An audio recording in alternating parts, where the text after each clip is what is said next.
We're actually an entity of the provincial government. So we are close colleagues, but we do work in separate offices. So a lot of the problems that we're starting to inherit now, it sounds like I can just make a visit to Columbia and it's all safe.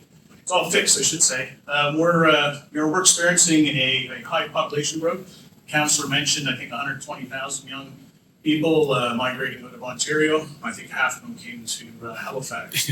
So if you don't know where we're at, we manage 2 bridges.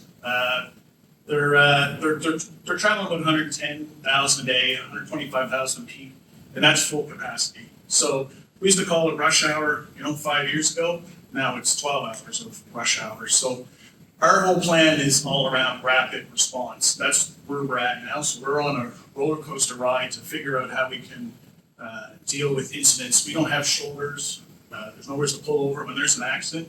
The time it takes us to resolve that accident is another minute, 2 minutes, 15 minutes, 20 minutes, an hour to your commute. And that's all around the region. It just clogs up the total infrastructure. So we do have serious issues that need to be resolved. So you might say, well, Halifax, Toronto and Montreal and all that. Well, unfortunately, TomTom ranks as number 5 in the worst traffic times in all of North America. So yes, we only got a population shown on the slide here, 470. It's now surpassed 500 since the slide was actually generated. So it's increasing substantially. So what do we have to do? We had some older ITS technology. We rapidly deployed a new award that we did an RFP, I guess a year and a half ago. It was awarded to Transnomis in May. We went live in this past December, 3 months ahead of schedule, and we're doing more and more enhancements. So we do have a 3rd lane reversal on one of the bridges. That was one of the big asks in the RFP. And so since then, we've integrated in everything that you would normally see in an ITS or ATS system, so cameras, weather stations, Bluetooth, variable message signs.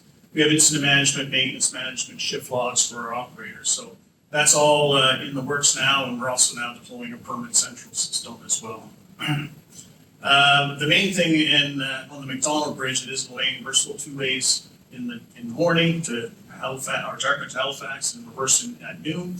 So it's a 12-hour day. It took the operators about 2 weeks to learn the old system. We now have it down to about 2 hours. We don't let them go after 2 hours. There's some job shadowing time, but the training time significantly decreased. So this is now what we had before. Is we had an incident, we couldn't actually shift the lanes. It was just too complicated in the old system. But about 3 weeks ago, we actually had to shift it 5 times. That's the first time ever. We always just used to leave it noon and midnight. It shifted, but we actually did it 5 times in a single day. We've never done that in the history of the bridge. So we integrated semi-automated weather responses using that same technology or the same module that we built for. It was custom built. It was no 3rd lane module as part of the Transnomis package. It now is. We use that same technology to semi-automate or automate our high wind alerts as well. We close the bridges or close the high side of vehicles or completely close the bridge. Now that's all automated, where the operator would have to watch a system, a weather system, then they get a phone call, then somebody's walking in, then there's an accident.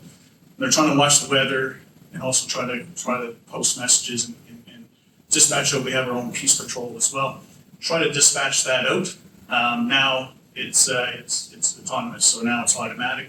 Based on the weather speeds, we're now posting the message. So even that operator concentrated on that rapid response, but still getting the message, the safe message to the traveling public.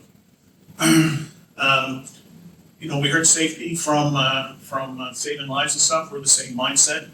Yes, obviously doing work at heights is dangerous, but how can we also use ITS technology to help those people working at heights? So that's kind of our next journey, or next thing that we're looking at. There's no sense buying all this other technology. How can we utilize some of the ITS technology? Let's warn them there's lightning coming, let's warn them there's wind, let's do all kinds of stuff. So if we do it for traffic, why can't we do it to the people? Yes, they carry radios, but a lot of times when they're working up there, they don't hear. Can we get other messages to them? Lights, text messages, or whatever. So near future, as I mentioned, we're deploying Permit Central. We're also building our traffic management center. Right now we have 2 operation centers at each bridge. we're consolidating that and building a traffic management center. And working with our HRM partners, Toronto, Montreal, we're looking at some live models with some VRD visualization tools and developing a standardized approach for sending in the end using this data. So that's kind of our next journey and why we're here. I'm a newbie to ITS Canada. Again, 5 years ago, we really didn't have a problem.